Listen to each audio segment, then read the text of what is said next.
Hey everyone, Casey Reefer again. Coming back to you guys with another brief, short and sweet update.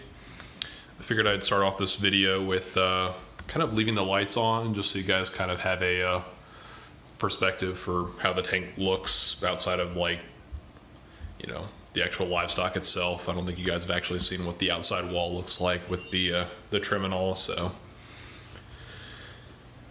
if you've missed some of the earlier uploads, you might not know that we recently moved in, so there's still stuff lying around, so apologize for that. Let me go ahead and cut the lights off here, and I'll just kind of allow you guys to check out and see what things look like without all that terrible looking glare. I do have parrots, so that's what the squawking about is upstairs there. But yeah, I mean, you guys all kind of know that I keep my acroporas and my SPS and my millies and stuff all kind of up in this area. My last update, that Christmas tree Montipora was kind of like bleaching out. And the top of this green Monty here was kind of dying. I'm not sure if that's because of the BTA that moved here, or if it's for the same reason, there's too much light.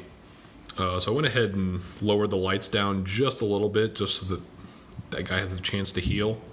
I've noticed a little bit of the algae going away, so keep your fingers crossed for me. Hopefully that has a profound effect. This guy was actually getting so big that I had to trim up part of the pavona there, or cactus coral, I think some people call it. And I just kind of sit that piece right there. It doesn't require a ton of flow. I also finally mounted my Walt Disney. See my Potter's rest there kind of invading the picture. And I can't really get a good beat on what the color looks like. Even if I zoom in a little bit, it's kind of hard to tell what it actually looks like. Hopefully when that guy grows out a little bit, we can actually appreciate what it looks like. I've also got some red dragon back here. Also hard to see. It's in the back part of the tank. And let's see. Oh, I snipped off a bit from that blue colony back there. Don't ask me what the name is. I've already forgotten, and I kind of put it right here. I couldn't get any polyp extension on the back there, or on the colony size piece. So I went ahead and planted that guy here, hoping that a little bit lower light might help him out. Because I do have quite a bit of lighting over this tank. Also moved the flower pots, or the gonioporas right here, next to the clam garden. I've got a Leptoceras, I believe, back there, a little orange guy, and the bottom half of him was kind of getting irritated by the gonies, so moved him up here front and center for everyone to see. Also just to kind of prevent that guy from kicking the bucket. Zoas are looking good. Really everything's pretty much opened up. These pulsing zinnias that are taking up like half the tank are actually going to be mostly gone effective this weekend. Found a buyer that was willing to take the lot for about 150-ish bucks. I'll be keeping a little bit of it just because I really like the movement. But, yeah, I don't know. It just seemed like it was taking up a big portion of the system, and it kind of drew people's attention away from the whole spectacle of things. So I decided that it was time to let it go because it was growing much, much faster than everything else. The frag rack here, we've still got some designer zoas I need to put up. I don't remember what the names of all of them were, but that yellow one back there is something from Jason Fox. It's like a toxic waste something, I don't know. Yeah, I don't know. Regarding the 120 gallon system, that pretty much does it. Not a whole lot going on there other than pulling stuff out that's growing too quickly. So anyway, let's go ahead and go back and look at where we're at with the frag system. If you guys stuck around for the entire last video, you probably remember that at least this system, I haven't even tested the bottom one there, was leaking at the base seams. For anyone who doesn't know what that implies, it basically means you have to re-silicone the entire system. Not very fun.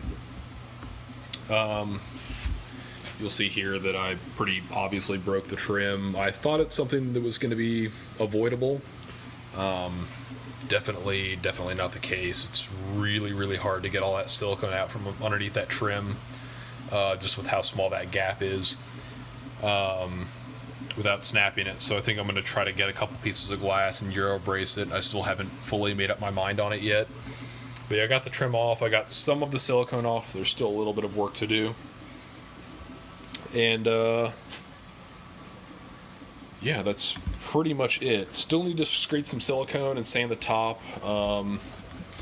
They usually polish the sides on these so you don't like cut yourself or so it doesn't look like crap. But on the top, since they usually have frames that go over those, it's all jaggedy and crappy looking, so that needs to be sanded off and cleaned up a little bit. But yeah, the whole thing was plumbed up and ready to go, and finally got time to fill in it with water, and I just filled up like the bottom half one night, came back and there was a puddle on the floor, so not a good deal. I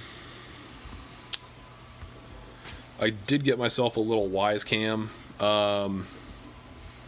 It doesn't integrate with the Apex. I know I think it's RSTP protocol. If you have a camera that'll basically supply the feed to like a specified URL, that can actually just integrate right into the Apex, which is super slick, but not many IP cam manufacturers actually support that feature or continue to support it. Some have started and then they usually drop it. So I decided to go with this little guy because they've got a pretty slick app and it's easy to manage, and it just kind of allows me to keep an eye on the maintenance area for the 120 gallon system here.